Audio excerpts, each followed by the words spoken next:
의원님 어서 오시죠. 우리 의원님이 유세차에 올라 있는 사진을 페북에 올리셨는데 그 써놓기를 감개무량하다고 써놓으셨어요. 나도 감개무량해가지고 나도 댓글을 달았네요. 그 보통 보면 남의 글에 댓글 달면 댓글에 좋아요는 많이 안 붙는데 댓글에 좋아요가 엄청 붙어 있더라고요. 아무튼 우리 최민희 의원님 지금 선거판에서 진짜 열일하고 계신데 네. 뭐 춥지 않으셨어요 오늘? 저는 워낙 내복까지 다 입고 그래서 그게 어제 한 거예요. 네. 날씨가 갑자기 추워져가지고 네. 지금 진짜 선거하신 분들 춥더라고. 아까 오는데 고생 많이 하셨을 것 같아요. 지금 뭐 이번 주까지는 내내 춥다는 거 왜 아닙니까? 주말 되면 조금 풀린다 우리 그러니까. 후보께서도 몸 관리하시면서 그럼요. 하셔야 할 것 같습니다. 자, 오늘도 슈퍼챗 최민희 의원 나오면 늘 최민희 의원께서 그 말씀하시는데 오늘 하지 마시고 제가 대신할게요. 슈퍼챗 좀 보내주세요. 네, 됐습니다. 됐고 30만 이제 29만 돌파했어. 아직도 그래요? 9천 명이 남았어. 9천 명. 네, 8천 아, 명. 그럼 그럼 이번 주 안에 돌파하면 되겠다. 네. 그렇게 좀 네. 부탁드리겠습니다. 도와주세요. 자, 그리고 이제 넘어가 보도록 하겠습니다. 예. 진짜 전반적인 분위기는 어떻게 보십니까? 선거 초반. 일단 저는 선거 초반에 각이 확실히 서서 그런데 이게 이례적인 일이 벌어졌습니다. 네. 보통은 본인이 일이라고 얘기하는 후보가 화합을 얘기하고 통합을 그렇죠. 얘기하는데 네. 본인이 뭐 다 이긴 것처럼 하는 후보가 검찰 권한 강화, 네. 검찰 독재 국가 같은 얘기를 한단 말이죠. 네. 우리가 보기에. 그러니까 이건 매우 이례적인 일이 이례적이죠. 나타난 거죠. 시건방을 떠는 거지. 네, 그래서 여러 가지로 지금 국민의힘 분위기가 주로 그분들이 혹시 여론조사 공정이나 네. 이쪽 것을 맹신하고 있는 것이 아닌가 하는 네. 의심이 듭니다. 그러니까 오늘 이준석 태도가 오늘 바뀌었더라니까요. 안철수에 대한 워딩이. 그러니까 어제 그제 약간 이상한데라고 자기들도 늘 느낀 거죠, 느낀 거지. 분위기가. 여의도 네. 연구원 돌리니까 네. 붙었네. 네. 거의 붙어가네. 그런 느낌인데 그런데도 안 되겠더라고요. 오늘 한 얘기 중에 국무총리가 의미가 있겠냐, 장관이 의미가 있겠냐 이런 발언이 있었습니다. 맞아요. 그런데 그런 발언을 할 계제가 아니죠 지금은. 네. 각이 섰다고 아까 말씀 주셨는데 네, 네. 어떻게 그걸 각으로 얘기하면 무엇 대 무엇 이렇게 네. 딱 비교가 되지 않습니까? 예, 일단 위기 극복 경제 대통령, 그렇죠. 네. 혹은 국민 통합 경제 대통령 대 네. 제가 보기에는 검찰 독재 국가 대통령. 그리고 한마디로 이걸 줄이면 경제 대통령 대 검찰 대통령. 예, 이렇게 각이 쓰는 그런 구도가 형성됐고요. 경제 대통령 대 검찰 대통령. 네. 그래서 저는 이 현상이 너무 이상해서 정말 토론을 많이 했습니다. 제가 집에서도 토론하고 만나는 사람마다 왜 그러는 것 같냐. 그리고 이거 청기누설 될지 모르지만 제가 만나는 보수 패널들 대부분이 밖에서는 그게 이게 이상하다 이렇게 얘기를 하는 거예요. 네. 아니 이재호 고문도 저하고 매부쇼 하고 네. 나서 오늘 진짜 저기 어디 라디오 나오셔가지고 아주 쓴소리 엄청 했어요. 윤석열 후보 저러면 안 된다. 아니 그 검찰권 강화를 이재호 고문님도 주변에 이제 이야기를 듣잖아. 네. 그러니까 자기가 볼 때는 국민의힘이 안심할 상황이 전혀 아닌데 박빙인데 자기는 그렇게 느낀대요. 지난주에 만났을 때. 그러니까 이제 그 뒤에 우리가 더 좋아졌잖아요, 사실. 네. 예, 그래서 이해가 안 갔습니다, 제가. 그래갖고 생각을 계속 해보니 결국 사람은 막판에 가면 자기 콘텐츠로 승부할 수밖에 없구나. 그렇죠. 예. 제가 김종인 위원장이 얘기했잖아요.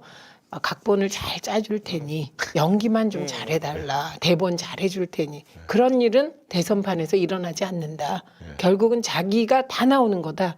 그래서 그 각이 쓸 수밖에 없었구나 이런 생각이 듭니다. 왜냐하면 윤석열 후보 평생 해온 게 검사밖에 없잖아요. 그리고 정치 경험이 1년도 안 됐어요. 그렇죠. 근데 검사만 한 것 같지는 않고 뭐 신천지나 아니, 그 그거는 무속과 이제- 많이 교류한 것 같아요. 아니 자연스럽게 이렇게 나와버리잖아. 그러니까 직업상으로 이것도 아니고 이게 나오잖아. 이게 아니고. 깜짝 놀라. 그것도 이제 우리가 좀 뭔지 이제 분석해봐야 할 지점인데 확실한 건 검사밖에 해본 게 없어서 결국은 검사들에 대해서 애정을 느끼고 네. 검찰 가족을 위한 공약이 예. 몸에 쫙 달라붙은 거구나. 야 어떻게 그걸 일본 공약으로네. 선거 깜짝 첫날. 놀랐습니다. 선거 첫날. 충격받았어요. 그 전에 문 대통령하고 저렇게 정치보복 얘기해서 문매를 맞았는데 그게 연장선상에 있는 거고 이게 저는 오래 준비해 온 거고 계산을 했던 게 아닌가 이런 생각을 오늘은 합니다. 뭐냐면 이게 우리끼리 모이면 우리끼리 얘기를 하게 되잖아요. 네. 그죠? 우리가 세상을 비슷하게 바라보잖아요. 지금 윤석열 캠프에는 검사 출신이 너무 많습니다. 뭐 거의 대부분이에요. 예, 그래서 주요 의사 결정을 검사들이 모여서 할 거 아닙니까? 네. 비슷한 사고 패턴, 비슷한 곳을 바라보고 그들이 보는 것은 감히 검찰을 건드려 이런 거 아니겠습니까? 새시대 위원회 인터뷰에서 윤석열 후보가 얘기한 네. 뭐 5년 임기의 대통령이 겁도 없이 했다. 그게 검찰 건드렸다는 거거든요. 충격적이었어 그 말은. 그렇죠. 그것도 충격이죠. 그래서 우리의 충격이 어떻게 됐냐면 새시대 위원회의 그 인터뷰는 나와 있었는데 네. 그냥 그게 이렇게 주목받지 못하고 있다가 적폐수사 발언 그리고 새시대 위원회 콘텐츠 그 인터뷰가 막 돌아다닌 건데 그걸로 홍역을 치르고 나서 제일 처음에 말한 게 검찰 권한 강화라는 거죠. 그렇죠. 네. 그러니까 이게 다 이어지면서 뭔가 마음속으로는 준비해 온 거구나.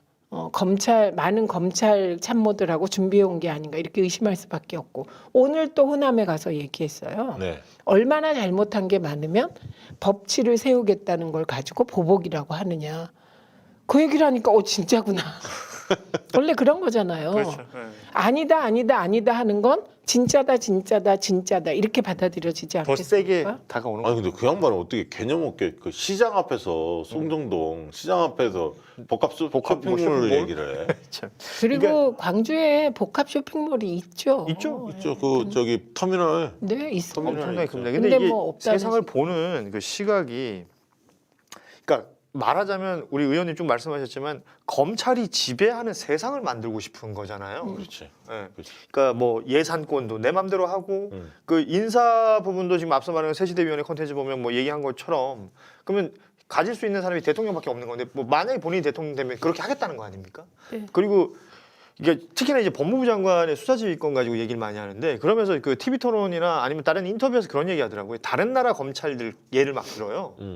다른 나라 검찰들 중에 수사권 없는 사람 없는 데가 훨씬 더 많은 거 아닙니까? 그렇지. 그렇기 때문에 수사권 없는 곳에서의 법무장관 이 수사지휘권이라는 게 자연스럽게 없는 건데 그걸 막 이거 진짜 국민들 호도하는 거기 때문에 이런 거 좀 바로잡아줄 필요가 있는데 제가 언론을 되게 재밌게 보고 있습니다. 요즘 그 신문 보다 보면 그러니까 뭐 우리 흔히 말하는 보수지에서는 어떤 부분에 대해서 막 칭찬하고 이러는데 보수지에서도 이 부분은 가지고 칭찬하기 힘든가 봐요. 네, 그래서 그건 조금 이따 네. 얘기하기로 하고 우선 지금 얘기한 건데 인사권을 검찰총장에게 주겠다는 거예요. 그리고 예산도 법무부가 아니라 자체적으로 편성하게 주겠다는 거예요.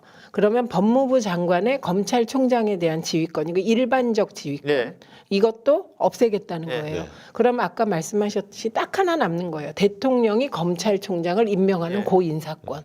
그런데 이분이 그 얘기만 한 게 아니고요. 민정수석실을 폐지하겠다고 없애겠다. 그랬어요. 아. 이게 직접 하겠다는 거지. 예, 그러니까 이 구도는 대통령이 직접 검찰하고 이게 검찰 독재를 하겠다라고밖에 받아들일 수가 없어요. 그러니까 딱 야 최민희 잡아들여 뭐 예, 이런 그러면 거지. 그냥 되는 거죠. 그런데 중요한 건 저는 그러면 딱 하나 마지막으로 남은 게 있어요. 이게 성립되려면 그러니까 우리가 대통령이 직접 하지 않고 법무부 장관 보고 검찰총장을 지휘하도록 한 것은 바로 이 위험을 막기 위한 그렇죠. 거예요. 대통령이 직접 검찰을 장악해서 인권을 탄압할 우려가 있고 정적을 탄압할 우려가 있다는 거거든요.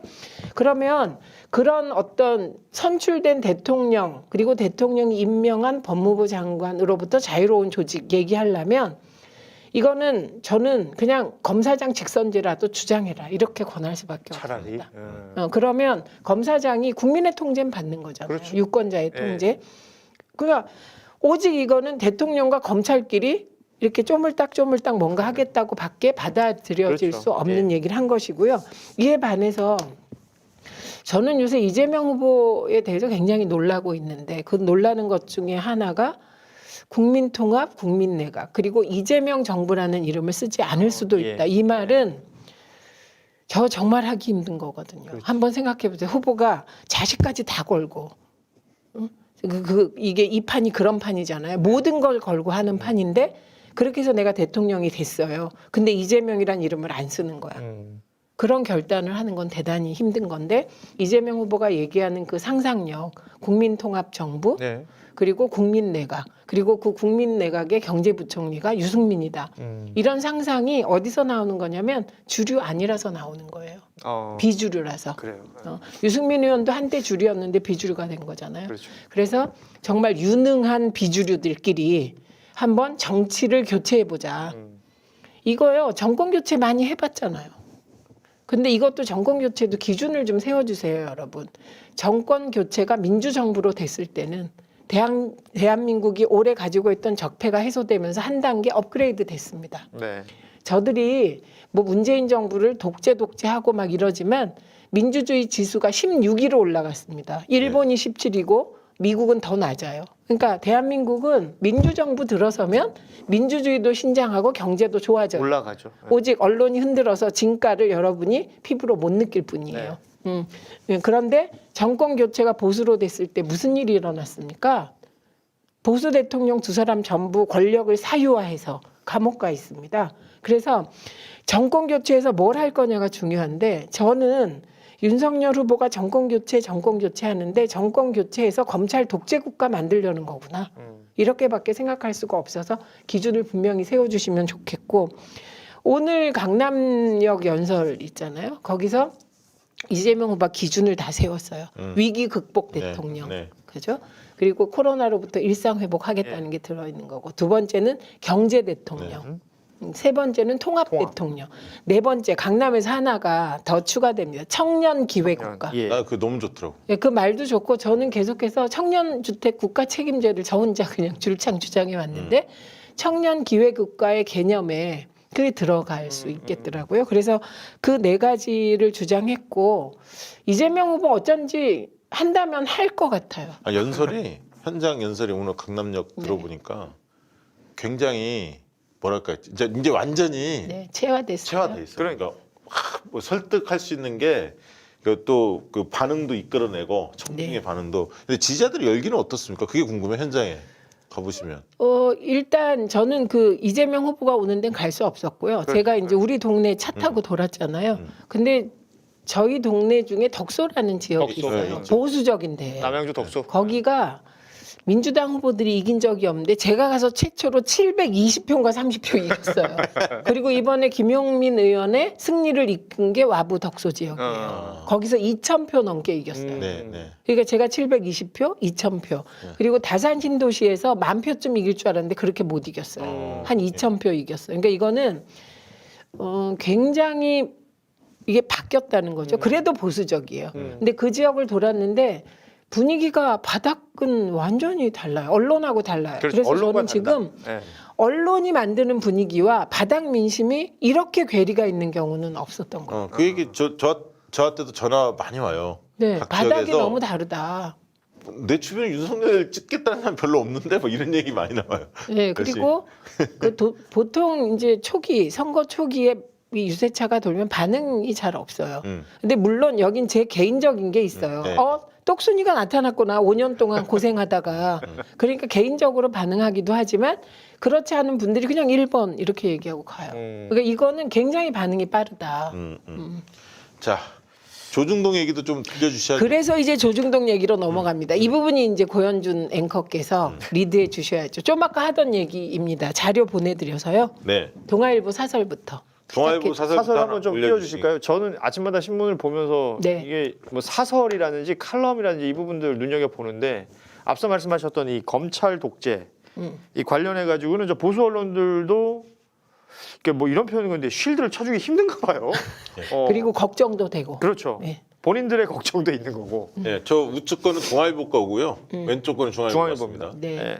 왜냐면 저 중앙일보 인터뷰에서 그 얘기했던 거거든. 제목만 읽어주세요. 자, 중앙일보는 검찰개혁 부작용, 손질해도 과거 회귀는 안 돼라고 적었고요. 또 이 지금 조선일보로 적혀 있는데 잘못 적혔네요. 동아일보 예. 사설입니다. 윤 수사 지휘권 폐지 대놓고 검찰공화국 선언인가라고 또 제목을 달았죠. 내용이 상당히 매섭게 때렸어. 읽어봐. 매섭고 구체적입니다. 예. 예. 네, 이거 구체적으로 하나하나 다 반대예요. 근데 저 왜 그럴까 생각해봤더니 예. 진짜 걱정이 되는 거예요. 그렇지. 왜냐하면 선거 초반에 되게 중요 의제가 다 나오는 거예요. 이거 지난 얘기지만 좀 듣기 싫은 얘기지만 제가 하면 2012년 맨 처음에 민주당이 아니 잠깐만. 의원님 저기 네. 한겨레하고 경향신문도 마저 보고 네, 네. 한겨레 경향. 신문하고 네. 경향신문도 마저 올려주시죠. 네. 이쪽 제목만 읽어주죠. 자, 경향입니다. 검찰개혁 지우기 선언한 윤석열. 한겨레는 구두발과 검찰공화국. 아, 저거 잘 잡았어. 저거 되게 잘 잡았죠. 잘 잡았어. 그러니까 지금 오랜만에 보수 진보 신문이 다 반 검찰 독재로 예. 대동단결한 겁니다. 예. 박수 한번 칩시다. 아이고 얼마만이야? 이게 얼마만인지 몰라요. 이게 대동단결한 거예요. 요 관련한 사설을 제가 조선일보만 못 찾았어요. 그런데 조선일보는 적폐수사 발언했을 때 비슷한 내용을 사설이 이미 있었습니다. 썼습니다. 예. 예. 그래서 정신 못 차렸다라는 예, 취지의 그런, 예, 사설이었어요. 취지를 그렇죠. 썼습니다. 왜 쓸데없이 그걸 왜 꺼내? 네.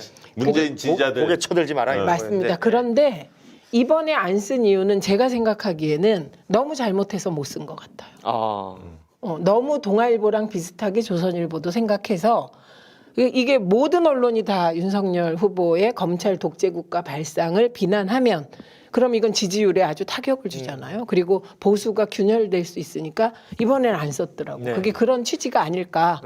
속으론 너무 잘못했다고 생각해서 그런 생각이 듭니다. 근데 저게 뭐냐면 첫날의 의제 설정이 쭉 가요. 그렇죠. 지금 보시면 첫날 검찰 독재 선언 저희들 표현으로 그 했잖아요. 그리고 적폐 수사 있었잖아요. 지금 내 돌아다니면서 하는 얘기가 그거 변명하고 있어요. 맞습니다. 어딜 가도 변명을 하게 돼요. 그런데 그럴 정치보복 뭐 안 한다. 나 내 사전엔 정치 보복이 없다 이러고 다니는데 그러면 그럴수록 진짜 할라나 보네. 진짜 할라나 보네. 이렇게 되는 거거든요. 그래서 이게 프레임 설정을 완전히 초기에 잘못했다. 그리고 국민통합 프레임 이재명 후보 건 너무 잘 된 거죠. 그래서 2012년에 기억하세요? 2012년 첫날 민주당 후보의 일성이 노무현 대 박정희였어요. 첫날. 맞아요. 기억나죠? 예, 예. 그래서 사실 그때 내부에서 제가 엄청나게 반대했어요. 그 또 이정희 후보가 또 네. 너무 세게 때렸고 떨어뜨리려고 나왔다 이기 때문에. 그래서 저는 그때 노무현 대 박정희로 가면 진다고 봤어요. 그 이유는 딴 거 없어. 왜 그랬냐면 박정희는 유경수 그러니까 두 사람 대 한 명 이렇게 된다고 저는 아주 단순하게 보거든요. 그런데 그리고 나서 정말 비판받고 기조를 바꿨습니다. 그러니까 지금 그 윤석열 후보는 하고 싶어서 했을 거예요.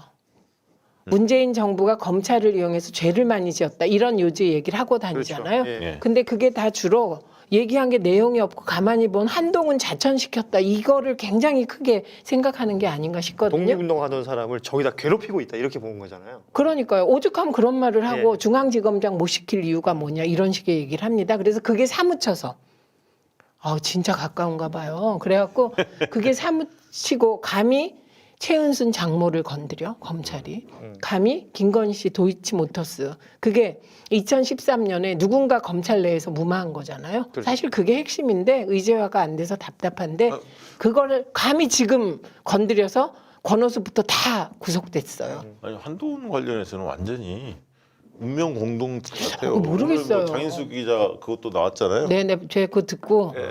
법조 올해 출입한 기자들 그리고 윤석열 후보랑 뭐 술자리를 같이 했다던가 좀 더 사적으로 친밀했던 기자들 후일담을 듣다 보면 기승전 동원하로 끝난대요.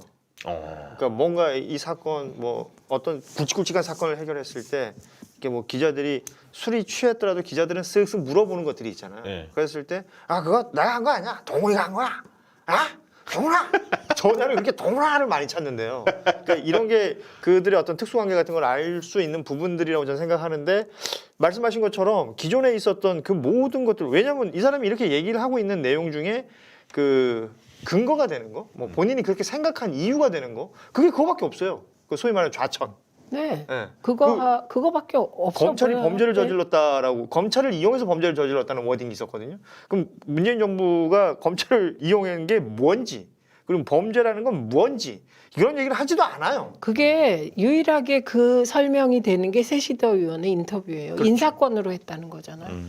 그러면 대통령이 검사의 인사권이 있는데 그럼 인사권 행사하지 말고 윤석열 총장한테 다 맡기란 얘기입니까? 그러니까 이게 그동안에 얼마나 보수 정부에서 대통령과 민정수석실과 법무부와 검찰이 그 잘못 움직였는지를 네. 보는 거죠. 문재인 정부는 법대로 한 겁니다. 모두가. 그래서 저는 그 독립운동을 얘기했을 때 그것도 한동안 이게 무슨 일이지? 지하에서 우리 독립운동가들께서 정말 벌떡 일어나시지 않을까? 이런 걱정이 되는 그렇죠. 거였는데 그 앞에 한 단어만 붙이면 그게 이해가 되더라고. 거기에 검찰이란 단어를 붙여보세요. 검찰 독립운동. 그럼 이해가 되더라고. 그러니까 그의 머릿속에 나라는 검찰 국가니까. 그렇죠. 그러니까 검찰들만 있는 나라를 누군가 괴롭혔다고 생각하는 거 아니에요? 그렇게 생각하는 게 그러니까 감히 겁도 없이 그러니까 사람들은 국민들은 이렇게 검찰 얘기 나오면 본인들하고 우리 국민들하고 사실은 별로 관련성 없지 않느냐라고 해서 저 문제가 국민들한테 잘 안 먹힐 것 같다라고 선입견을 갖는 지지자들도 있어요. 그런데 안 그래요. 안 그렇습니다. 그러니까 검찰에 대한 신뢰도 법원에 대한 신뢰도가 바닥에 있다라는 것은 여론조사 해보면 나오거든요. 기관별로 쭉 평가할 때 검찰, 법원이 제일 밑바닥이에요. 그렇죠. 그만큼 불신 강도가 센 거거든요. 국회하고 삐까빵. 삐까삐까해요. 그 정도로 안 좋습니다. 정치 불신하고 거의 비슷해. 네. 검찰, 법원. 그리고 이번에 뭐 김학의 무죄 받고 막 이런 걸 다 봤잖아. 사람들이 다 본 거예요. 말은 못하지만 저 부글부글해. 그리고 주변에 뭐 경찰이든 검찰이든 뭐 일 때문에 한 번씩 왔다 갔다 하는 경험 있는 사람들이 사람들은. 있어. 아, 얼마나 이게 고압적인지 안다고. 제가 보기엔 우리 지지자들은 굉장히 준법 정신이 투철한 분들이세요. 그래서 검찰의 문제를 얘기하면 이게 정파적인 문제, 정적 탄압의 수사 문제, 네. 뭐 이런 식으로 생각해요. 인권 탄압 문제. 예. 이거는 검찰 문제의 아주 조족지열이에요. 일상적으로 사람들이 느끼는 검찰 문제는 정말 일상적인 거예요.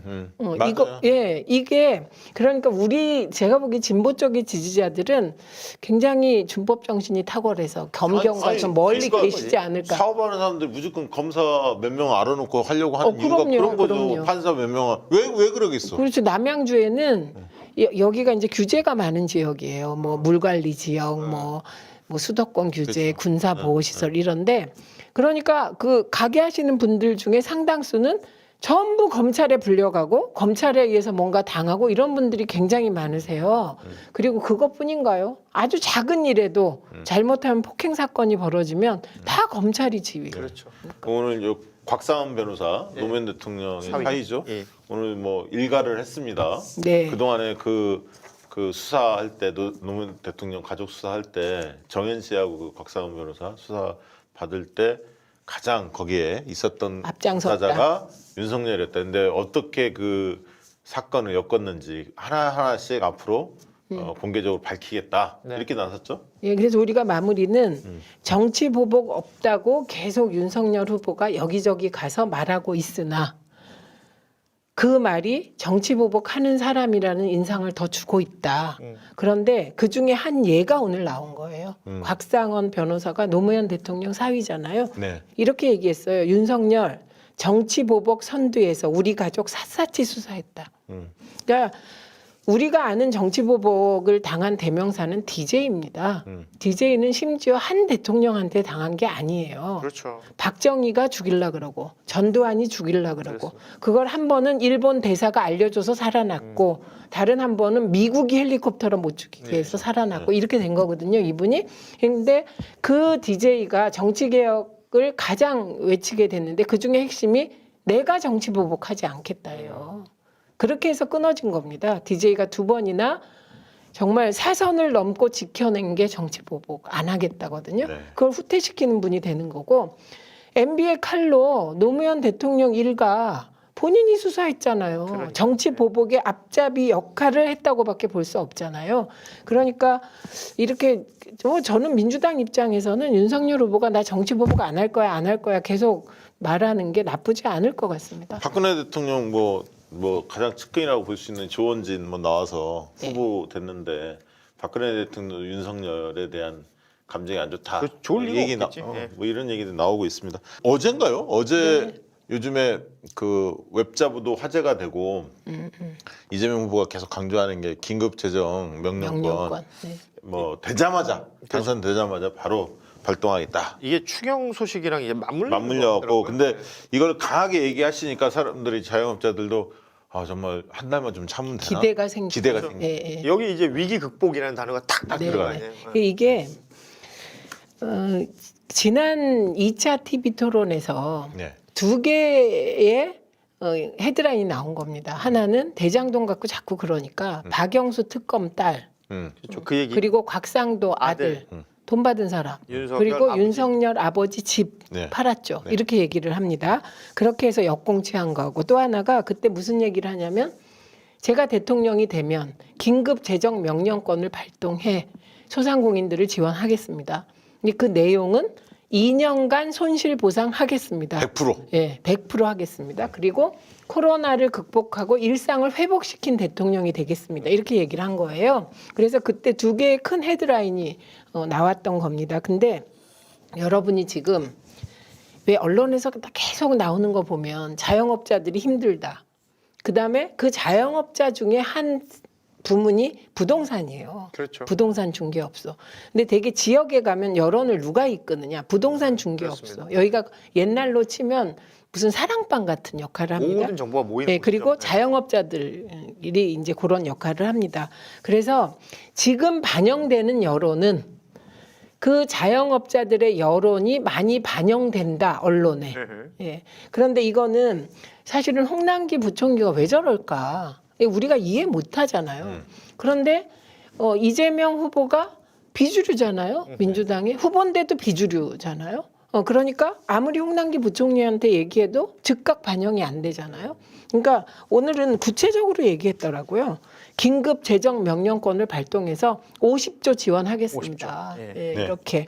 그래서 이 얘기는 원래 김종인 위원장이 100조 얘기했던 거예요. 네네. 예. 그래서 이 50조 긴급 재정 명령권 발동 선언했고 이거는 반드시 지키겠다. 이게 가장 먼저 해결할 과제예요. 아마 제가 봤을 때 만약 당선되면 1번이 아닐까 싶어요. 네, 이게 제일 먼저 1번이에요. 바로 그냥 이거는 그렇죠. 예. 이게 효능감도 엄청날 것이고. 그렇죠. 네, 그래서 한다면 한다. 이재명 후보가 대통령이 되면 지금 우리 22일 남은 거예요. 좀 잠깐만요. 저 약간 속상하는 댓글이 있어서. 네, 뭔데요? 이 사람님이 박시영, 최민희 그리고 또 한 분 감사합니다. 어우, 왜 또 한 고현준. 분이야? 고현준인데 안녕하세요.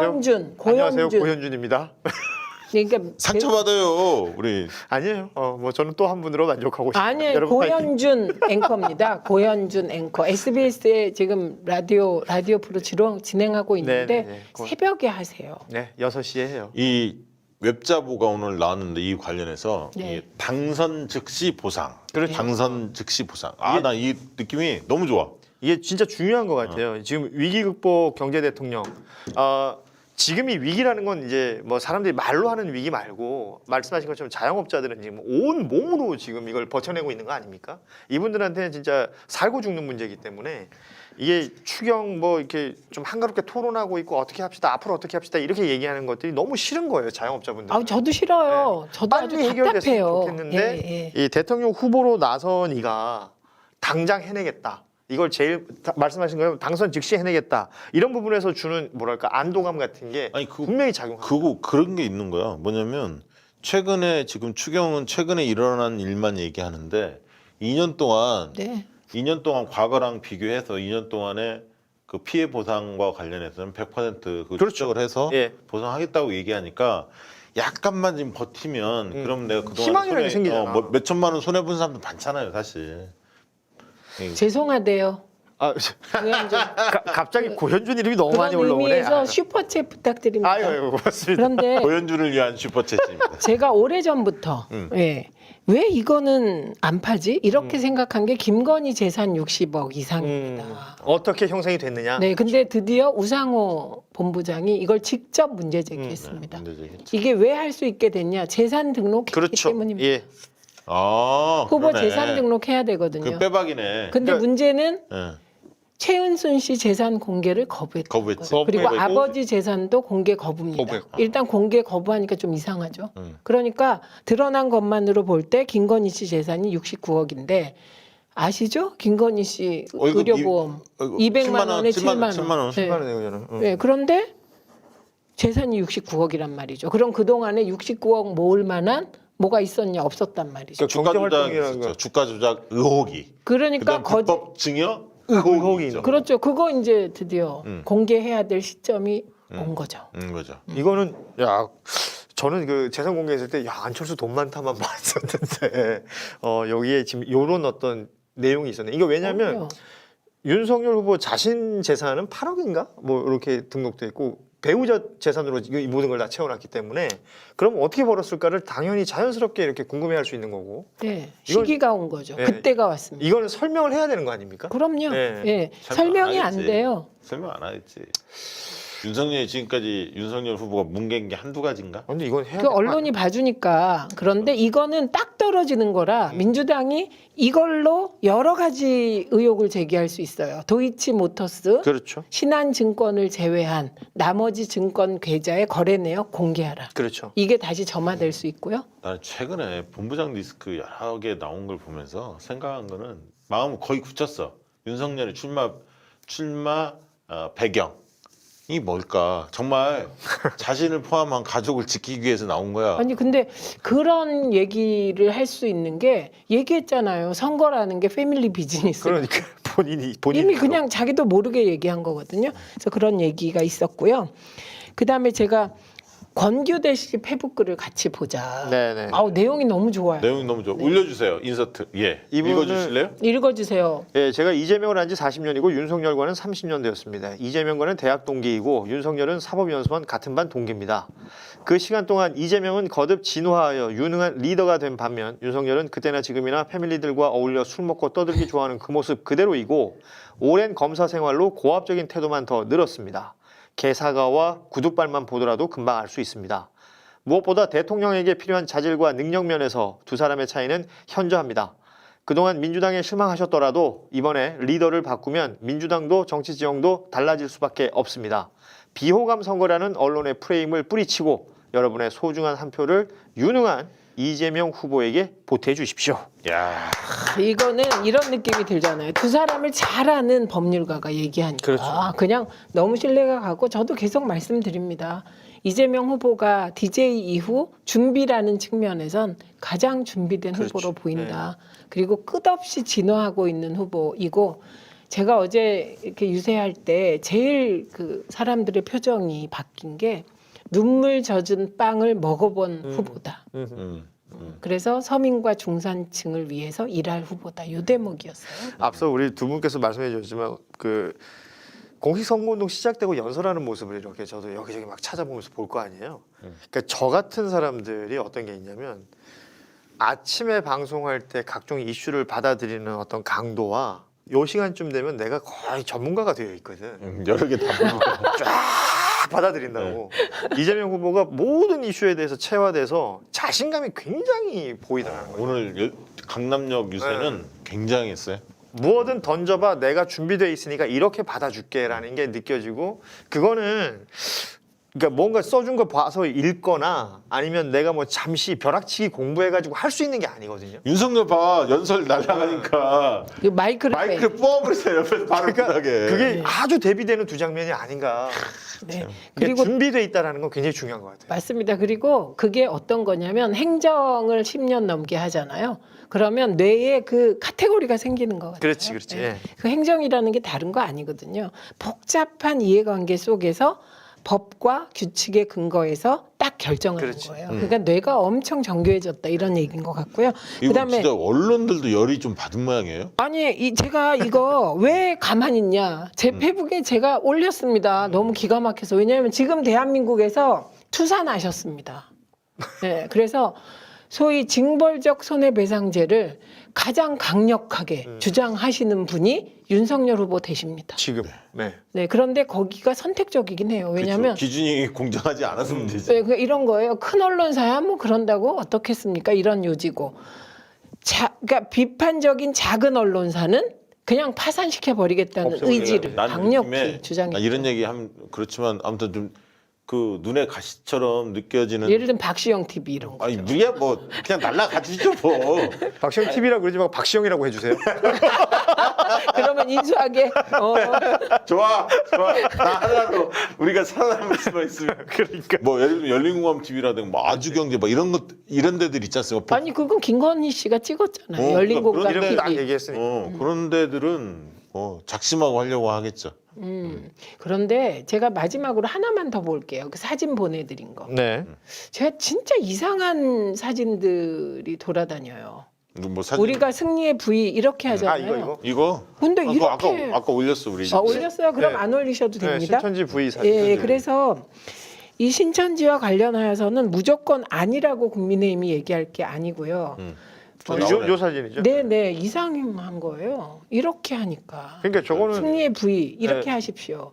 많은 사람들이 알고 있지만 숫자 2를 표현한 거라고 하는데 숫자 2를 저렇게 누가 표현하는 그렇게 게 표현해? 이렇게 대단히 아니 그거 일반적이지 않잖아요. 아니 그 이렇게 하면 기분이 나쁘지 않아? 옛날에 총 총수 쏘는 때 거 우리가 그러니까- 맨날 이 따꿍따꿍 이렇게 했잖아.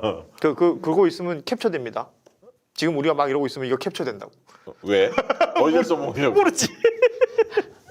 그래서 이상한 게 너무 많고 그리고 그 확실히 좀 DNA나 보는 시각이 다르다고 느낀 게 윤석열 후보 쪽의 유세 현장 보면 태극기가 너무 많아요. 맞아요. 그리고 간간이 성조기가 있었다고 합니다. 그래서 저는 태극기 집회랑 별반 다르지 않다 이렇게 느꼈거든요.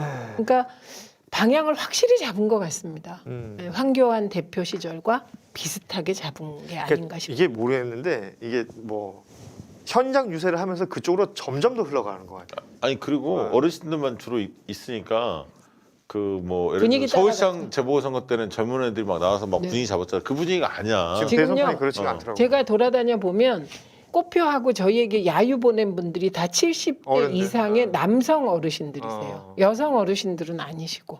네, 그러니까 그런 지금 갑자기 초점이 70대 이상의 남성 어르신 쪽으로 맞추어지나 이런 생각이 들긴 합니다. 그리고 태극기가 너무 많아요.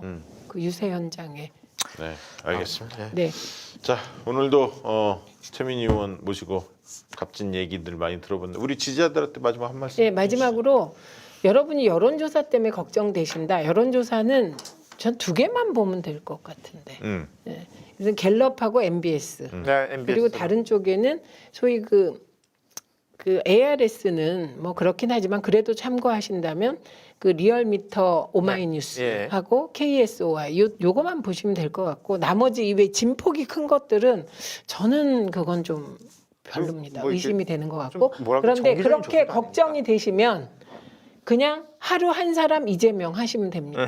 저는 오늘 아니 걱정되시면 저희 그 박시영 TV 늘 보시면 됩니다. 아, 제가 보고? 얘기를 해주니까요. 아니 보고 하루 한 명 이재명 네. 잼며들게 하시면 됩니다. 전화하셔서 하루 한 명씩 마음을 꼬시면 됩니다. 네, 고맙습니다.